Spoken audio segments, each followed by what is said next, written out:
हर चीज़ की देखो एक टाइम स्पैन होती है, एक समय तक ही वो चीज़ हमारे पास रहती है। बच्चा एक क्लास में 1 साल रहता है, पढ़ता है, लिखता है, ग्रो करता है, उसके बाद वो नेक्स्ट क्लास में प्रमोटेड हो जाता है। छोटे बच्चे होते हैं ना, माँ के पेट में 9 महीना का समय लेते हैं ग्रो करने के लिए। 9 महीना के बाद उस बच्चे को धरती पे आना ज़रूरी हो जाता है। जब वो पेट से बाहर आता है, वो काम करता है, उसका बॉडी काम करता है, माइंड उसका ग्रो करता है, बच्चा आगे की तरफ जाता है, सृष्टि के विकास में योगदान देता है। सपोज करो कि बच्चा 9 महीने के अंदर माँ के पेट से बाहर नहीं आया, अभी वो माँ के पेट में ही है, तो ये माँ और बच्चा दोनों के लिए फैटल हो जाता है। कभी कभी बच्चे पॉटी खा लेते हैं, उन्हें इन्फेक्शन हो जाता है, और कभी कभी ये जानलेवा भी हो जाता है। इसलिए एक जो ड्यूरेशन है 9 मंथ का, प्रेगनेंसी टाइम कंप्लीट हो जाता है, बच्चा डेवलप हो गया, अब उसको बाहर आना ही आना होता है। ये देखो क्या बताता है, ये हमें बताता है कि धरती पे जब कोई इंसान आता है या हर चीज़ की एक पर्टिकुलर समय तक यूटिलिटी होती है, उसके बाद वो चीज़ बेकार हो जाता है। जैसे न्यूज़पेपर होती है, मॉर्निंग में आती है, घर में लोग हम पढ़ेंगे करते हैं, और शाम होते होते वो न्यूज़पेपर बिल्कुल यूजलेस हो जाता है। उस खबर में किसी को कोई इंटरेस्ट नहीं रहता है, लोग अपना मोबाइल खोल लेते हैं, टीवी में देखना न्यूज़ शुरू करते हैं। जब हम धरती पे आते हैं तो अपने लाइफ को एक मीनिंगफुल बनाते हैं। हमें एक टाइम स्पैन दिया होता है कि इस समय में आपको इतना काम करके जाना है, और हमें ये पता नहीं कल हमारा क्या होने वाला है, ये किसका क्या होने वाला है। इसलिए लाइफ को हमेशा क्रिएटिव, कंस्ट्रक्टिव, प्रोडक्टिव टास्क में लगाओ rather than wasting your mental energy. हर सोल के अंदर, आत्मा के अंदर पावर होती है, एनर्जी होती है। जब हम अपने लाइफ को मीनिंगफुल बनाते हैं, सही दिशा में लेके चलते हैं, इस लाइफ स्पैन से जो भी हम कर सकते हैं, अपनी कर्मठता का परिचय देते हैं, अच्छे संस्कार लाते हैं, क्वालिटी लाते हैं, अपनी सोच को बदलते हैं, जीवन को सही दिशा देते हैं, फिर एक समय आ जाता है योर टाइम इज ओवर। अब हमारी जो एनर्जी है वो तो अभी भी काम कर सकती है, बॉडी ही खराब होता है ना। इस एनर्जी को ऊपर वाला नेक्स्ट किसी बॉडी में, नेक्स्ट किसी घर में डाल देता है, फिर हम किसी दूसरे घर में चले जाते हैं, हमारी एनर्जी दूसरे शरीर में प्रवेश हो गई, हम फिर से काम करना शुरू करते हैं। जैसे रात में हम आज सारा दिन काम किए, सो गए, नेक्स्ट डे उठे, फिर काम में लग जाते हैं, काम करते जाते हैं, सप्ताह, महीना, साल पे साल बीतते जाता है, फिर से नया साल आ जाता है।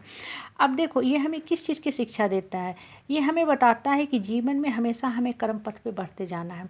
जैसे ही आपने कर्म पथ पे छोड़ा, आपका दिमाग डैमेज होना शुरू हो जाता है। किचन में बर्तन होते हैं ना, अगर आपने उस बर्तन को छोड़ दिया है, किचन के सिंक में बर्तन पड़े हुए हैं, 2 दिन तक पड़े हुए हैं, 3 दिन तक पड़े हुए, उससे बदबू आने लगता है, स्मेल आने लगता है, वहाँ छोटे छोटे इंसेक्ट हो जाते हैं। माइंड के साथ भी बिल्कुल वही चीज़ है। जितना ज़्यादा आप माइंड को क्रिएटिव दिशा में लेके जाते हो, ऑप्शन तलाशते हो, ग्रो करते हो, आपको खुद में भी अच्छा फील होता है, दूसरे को भी आप अच्छी बातें सिखाते हो, और मोस्ट इम्पॉर्टेंट आप सृष्टि के विकास में कहीं ना कहीं किसी न किसी रूप में योगदान देते हो। इसलिए जो आपको एनर्जी मिला हुआ है, उस एनर्जी को हमेशा सही दिशा में लेके जाओ, उस जीवन को आगे की तरफ बढ़ाओ। एक योग्य आदमी होता है ना, वो एक जॉब में काम करता है, वहाँ पे एक अमिट छाप छोड़ता है, फिर अपने जो अंदर की जो क्रिएटिविटी है, पावर है, प्रोडक्शन है, फिर किसी दूसरे कंपनी में जाता है, दूसरे जॉब में जाता है, या कुछ अपना सेटअप करता है, वहाँ पे विकास करता है, सर्वांगीण विकास करता है, दूसरे को भी हेल्प करता है ग्रोथ में। इस तरह के लोग जो होते हैं हमेशा कैटलिस्ट का काम करते हैं, मोटिवेटर का काम करते हैं, खुद भी बढ़ते हैं, आगे भी बढ़ाते हैं। आप देखो स्कूटर होती है ना, हर के घर में स्कूटर, स्कूटी, इस तरह की कुछ गाड़ी होती है जो एक समय के बाद ख़राब हो जाती है, पुरानी हो जाती है, वो घर में पड़ा रहता है।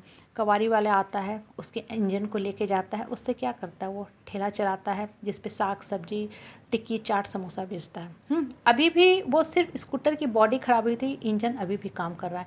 इंसान के साथ बिल्कुल वही चीज़ है। हमारी जो होती क्या है कि बॉडी समय के साथ थकने लगती है, लेकिन जो आत्मा होती है, सोल, कभी थकती नहीं है। किसको पता है कि मेरा सोल कितने साल का है? हम बोलते हैं मेरा एज ये है, 40 साल, 50 साल, 60 साल। This is the age of my body. हमारे इस कॉस्ट्यूम का ये एज है। जैसे आपकी ये कपड़े है, ये कपड़े अभी आपने लास्ट नवरात्रा में खरीदा या दीपावली में खरीदा, लेकिन आप ये नहीं बता सकते हो कि आपकी आत्मा कितनी पुरानी है। हम लोग धरती पे कब से हैं, बिकॉज सोल इज इटर्नल। इसलिए जीवन को हमेशा सही दिशा में लेके चलो, मीनिंगफुल बनाओ। बच्चा का भी एक टाइम होता है, माँ बाप पेरेंट्स के साथ +2 तक रहता है, 10 तक रहता है, ग्रेजुएशन तक रहता है, आफ्टर देन वो हायर स्टडी के लिए जाता है। कुछ बच्चे फॉरेन कंट्री जाते हैं, डिफरेंट डिफरेंट प्लेसेस में जाते हैं। ये क्या बताता है? बच्चे का उज्जवल भविष्य बताता है कि बच्चा ग्रो करना है, उसको आगे बढ़ना है, इसलिए आज पेरेंट्स से डिअटैच हो रहा है। अगर बच्चा माँ बाप को ही हमेशा पकड़ के बैठा रहे, पेरेंट्स को पकड़ के बैठा रहे, तो उसकी बुद्धि, इंटेलेक्चुअल विजडम, नॉलेज धीरे धीरे ख़त्म होने लगेगी, उसका ग्रोथ रुक जाएगा। इसलिए लाइफ को हमेशा आगे की तरफ लेके जाओ, ग्रोथ की तरफ लेके जाओ, पॉजिटिव रहो, ग्रो करो, मीनिंगफुल बनाओ जीवन को, आगे बढ़ो।